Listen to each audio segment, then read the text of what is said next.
now? Okay, my speech is called Get Wise, and the reason for that is going to become apparent as I read it. And I'm starting with a quote from Job 28:28. And to man he said, Behold, the fear of the Lord, that is wisdom, and to depart from evil is understanding. I was hard put to it to actually think of a definition for wisdom, or a simple way to explain it. The best way I know of to understand wisdom is to read the Bible, because the more stuff in there that you can understand, the wiser you are. Proverbs is famously known for being the book about godly wisdom.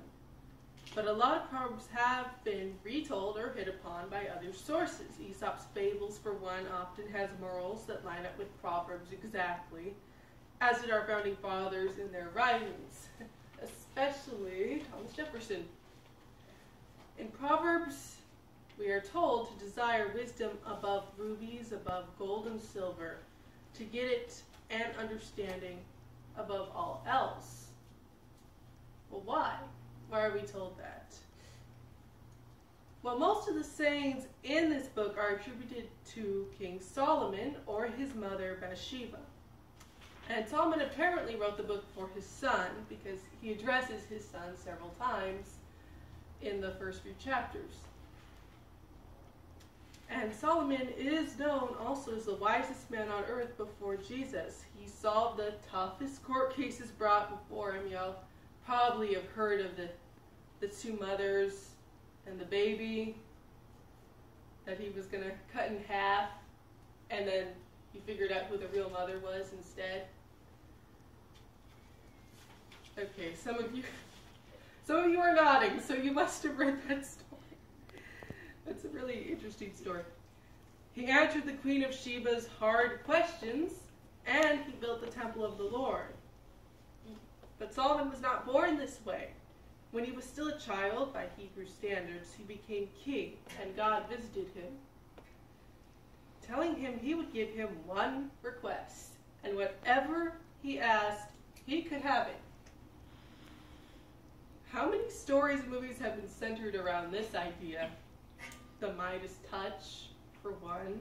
I'm sure there are others, like The Fisherman and the Genie. Any Arabian Nights story almost always has some point where the hero gets a wish. They usually wish for wealth, power, or revenge on their enemies. The more noble ones wish for the good of their family. I think every person who reads one of these stories for the first time asks themselves what they would wish for in that position. And I think we've all considered wishing for life to be easier in some way, or maybe for ourselves to be different. If we only got one, or only got 3 chances, it's baffling to think, what is the absolute best thing for which to ask? Well, Solomon must have thought about it. And he says, to condense it, Now, O Lord my God, you have made your servant king. But I am a little child. I do not know how to go out or come in. Therefore, give to your servant an understanding heart to judge your people, that I may discern between good and evil. 1 Kings 3:7-9. And understanding heart is another way to say wisdom. Sometimes in the Bible, God himself has one of those jaw-drop moments, or so it seems from his reaction. Of course, he knew what Solomon would say, but God has this ability, kind of like a mom's, to know what to expect and yet still be surprised. He was so pleased with Solomon's request that he promised him wealth, honor, which is respect and fame, and long life on top of wisdom. Later, Solomon wrote that the fear of the Lord is the beginning of wisdom, Proverbs 9:10. And there we have it, from the man who got his one wish from God, and God was pleased. The secret of wisdom is the fear of the Lord.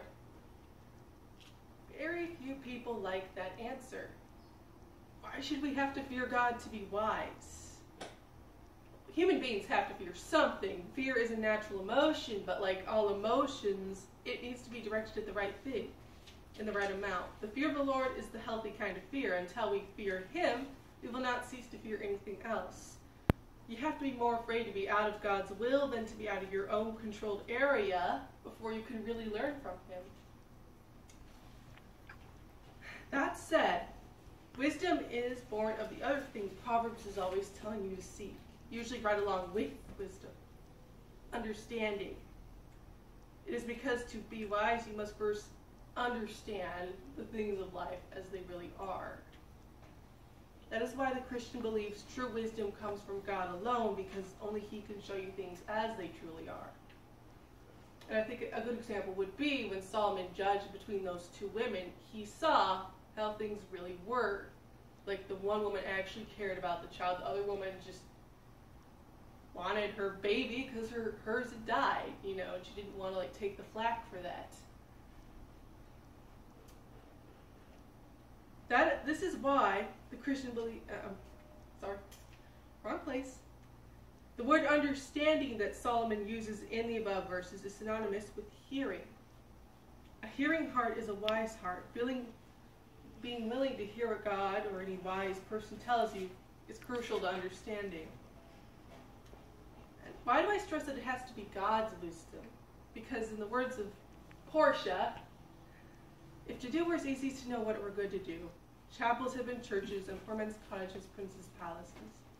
I can easier teach 20 what it were good to be done than be one of the 20 to follow mine own instruction. And Portia makes an excellent point.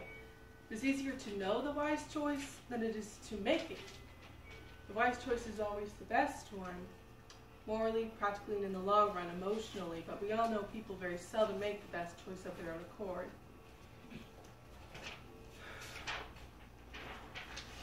And it's not hard to find wisdom. Proverbs 8 talks about her crying out in the street for anyone to get, but they're not interested. It takes the kind of divine favor shown to Solomon to cause people to desire to be wise.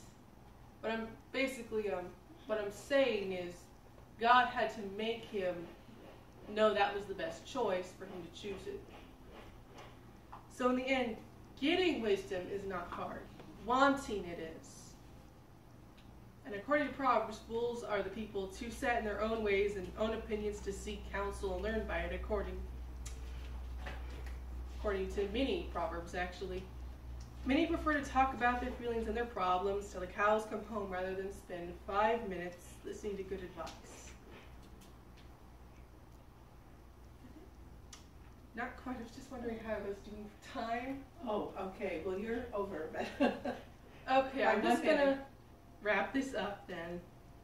The conclusion I've come to after thinking over Solomon's story is the same as what I originally thought. Asking for wisdom already demonstrates that you have the beginnings of it. That is why Solomon exhorts us to seek it, because if we do, we've already started to find it. Now on that note, I will conclude with this verse. For wisdom is a defense, and money is a defense, but the excellency of knowledge is that wisdom giveth life to them that have it. Ecclesiastes 7:9. 2.